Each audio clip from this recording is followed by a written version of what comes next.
Warm greetings from Holland. This is Romelo or Uncle Mulong. Tonight I'll be cooking one of our favorite dishes in my native Pangasinan in the Philippines. And it is mongo guisado con ampalaya. Come on, join me in the kitchen.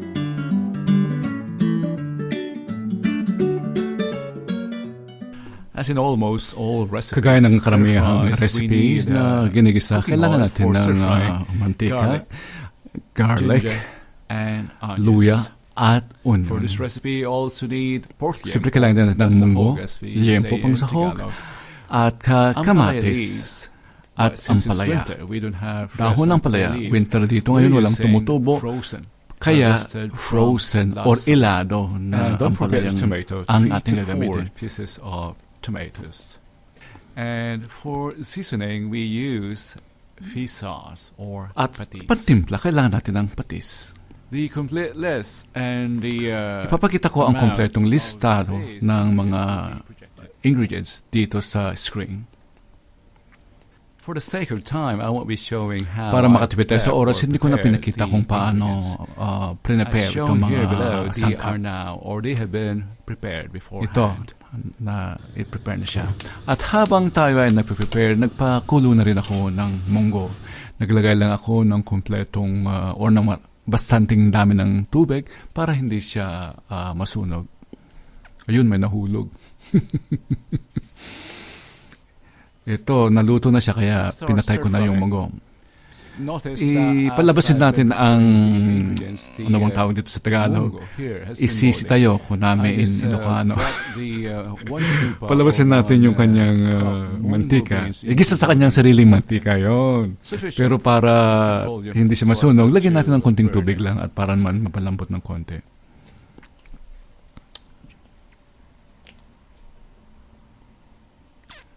Parboil the pork belly.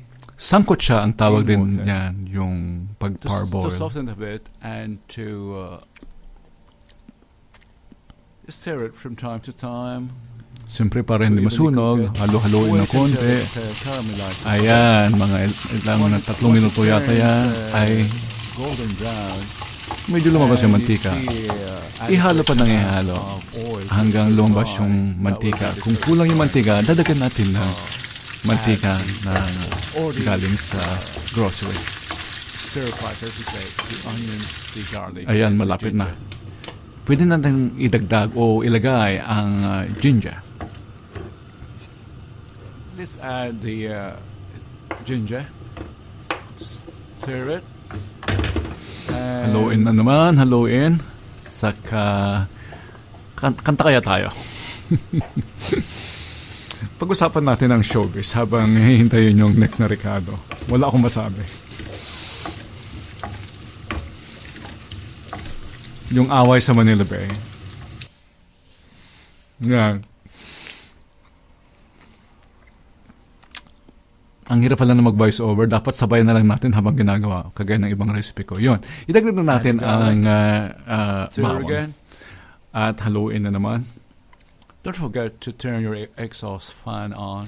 At dahil ito ay gisa, maamoy ito, kaya paanda rin ang exhaust fan. At, huwag maglagay ng labado sa loob Notice that the ng munggo bahay. beans has cooked. So I turned Pansinin na off the napatay flame ko na yung munggo.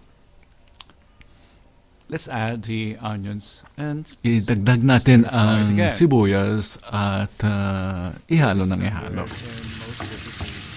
Kaya na lahat ng recipe naman ganito lang. Hindi kailangang explica ito. Sabi nga nila sa radyo, kailangan pa bang i-memorize siya? Hindi na, di ba? Yan, standard na yan. Yung unang part na yan. Pwede nang huwag isama sa next. Gagamit ako ng dilata or ginarapon na kamatis. Ginawa ko yan nung summer. Sariling ani, sa sariling harvest. I can this myself Sariling garden, ibig sabihin. because they are available, but I'd like to use my Maraming nabibili pero gusto kong gamitin yung sarili kong tanim, sarili kong ani. Sarili ko rin gawa.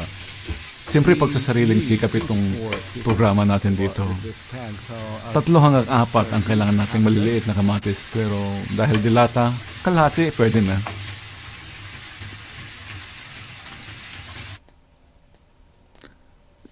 And once idagdag na natin yung almost ready, I should say, add boiled the o pinakulong munggo. beans with its water. Pwede nating dito na latang, pwede Stir dito na it, siya and if decide, tuloy-tuloy you can, maluto. cook it from here all the way. But you can also, Pero kung put it makabuti, back into the pwedeng ilagay na lang sa kaserola dahil for mas more natatakpan. convenience, as, I've done here. Napansin ko, ang luma na nga pala nitong kawali ko, nakakaya. Hindi naman kasi show ito kusinang tuna ito. Lagyan na ng patis.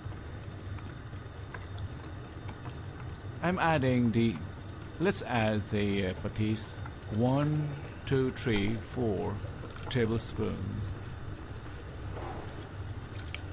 Stir it. And 4 na kutsarang patis ang ilalagay at haluin na naman. cover it. Naku, maingay ka, and Romulo. once it Sakpan natin. boils, add the, At hanggang ampalaya kumulo. leaves, the frozen ampalaya leaves. Pag kumulo na siya You don't have to tow it. ng Just mabuti, put it ilagay natin frozen. ng let the boiling ampalaya. water thaw and eventually cook the ampalaya leaves like this.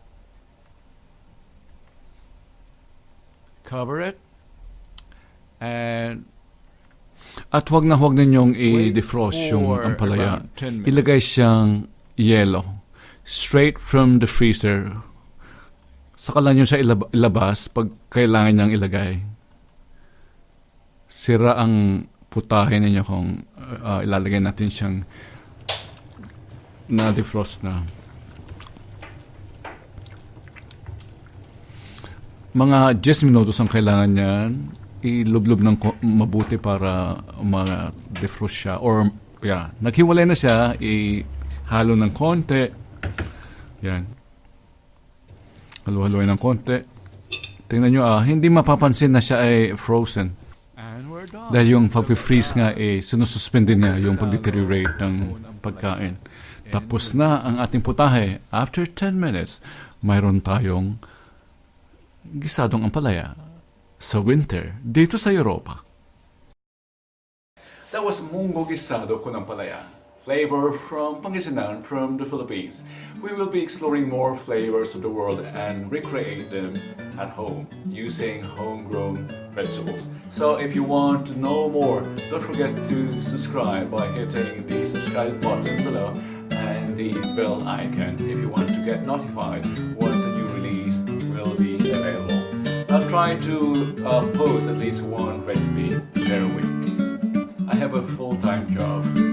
Until next time.